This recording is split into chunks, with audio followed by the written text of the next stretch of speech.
গল্পটি হৃদয় নামের এক সাহসী ছেলেকে নিয়ে, যার সৎ মন ও সত্য বলার সাহস সবাইকে মুগ্ধ করে। সে স্কুলে যাচ্ছিল।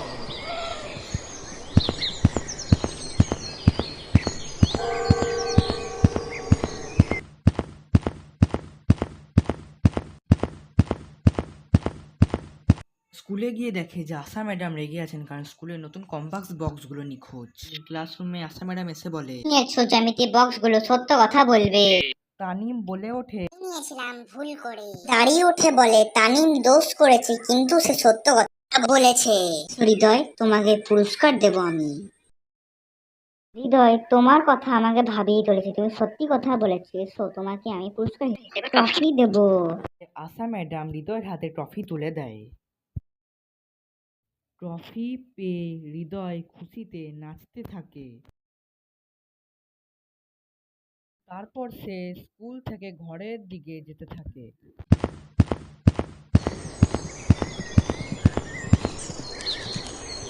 এবং সে ঘরে এসে ট্রফি দেখে হৃদয়ের বাবা বলে, হৃদয়, তুমি এই ট্রফিটি কোথায় পেয়েছো? আমি স্কুলে সত্য কথা বলে পেয়েছি বাবা। এরপর হৃদয়ের মা বলে ওঠে, একদম ঠিক করেছো, সবসময় সত্যির পথে থাকবে এবং সবসময় সত্যিই কথা বলবে।